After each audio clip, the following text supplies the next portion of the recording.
Joe Lindsay is an American journalist and editor of Lviv Lab in Ukraine, and he is joining us live tonight on the ground in Ukraine.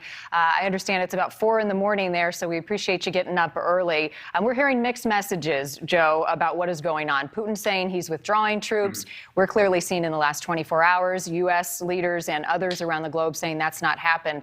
What are we to believe?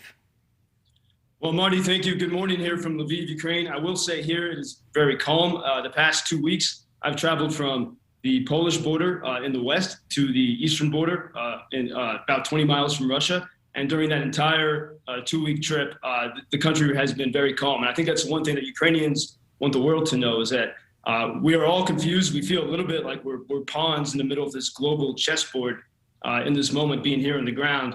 And I think as the White House press secretary just said, you know, this is what Putin says, and then what is he thinking? And no one knows what is going on in his mind. I think many Ukrainians, I mean, they have dealt with this threat for 8 years, ever since their revolution in 2014, when the people took to the streets and kicked out the pro-Moscow regime.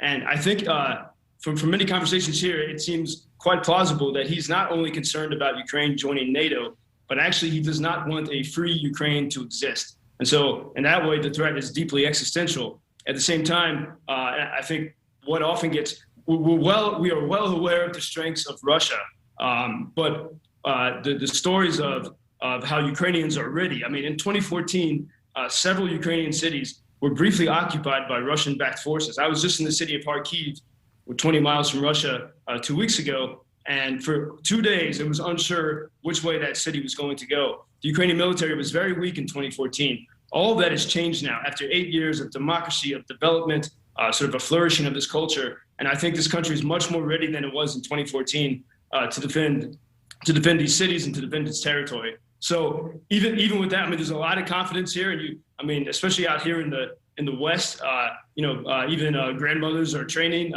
I was just visiting a tech company earlier today where all of the girls in the office go to knife training class together, just calmly after work. So life is continuing here. Last night I was at the jazz club talking with the son of Ella Fitzgerald, who lives here in Ukraine. There's still a great vibrancy. You hear music on the streets.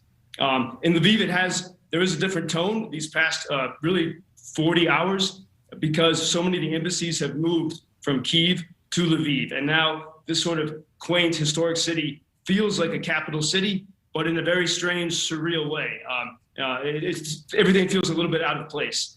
So I would say Ukrainians, they have a strong mentality. There's a lot of jokes about this situation, but people are calmly doing everything they can to prepare for whatever might happen. It is surprising to hear that you describe it as calm and things are going on, life as normal, when you've got 150,000 plus Russian troops standing by across the border. And even as you say, these girls leave work and then they go train. We've seen kids, we've seen the elderly learning how to shoot guns. I find it hard to understand that in my mind. If that were happening here, I don't know that life would be going on as normal. What are the people saying? And I think really the message from the Ukrainian president, calm, is that what they're hearing? They're following instructions? You know, I've met, especially when I was in Kyiv and when I was in Kharkiv near the border, a lot of people actually were calmed by the words of the president of Ukraine. For example, when the White House, suggested maybe attack was imminent, people became a little bit afraid. I think it was a week period, maybe 2 or 3 weeks ago, where people were a little bit nervous, and then they took a step back and said, how are we going to prepare for this? When I arrived in the train station in Kharkiv 2 weeks ago, I walked out of the station with my fellow reporters, and I heard a taxi driver offering rides to the Russian city across the border. So there still is cross-border traffic in that region. People have families on both sides of the border. I went for a run in my first day there in the snow, and everything in my mind as an American consuming American news was thinking, oh, this is, I'm so close to this potential of this war. But in that city, it is a city of 1.4 million people. The bars and cafes were filled. The subway is filled. People go on with their lives. And actually, I think in some ways they are less afraid closer to the Russian border than they are even here, on the, almost on the border with the European Union. Wow, Joe, I hope you're right, and I hope nothing happens. The world is watching, and as I said earlier, waiting. Joe Lindsay, appreciate you talking to us, and our best as you continue to cover this and watch it unfold.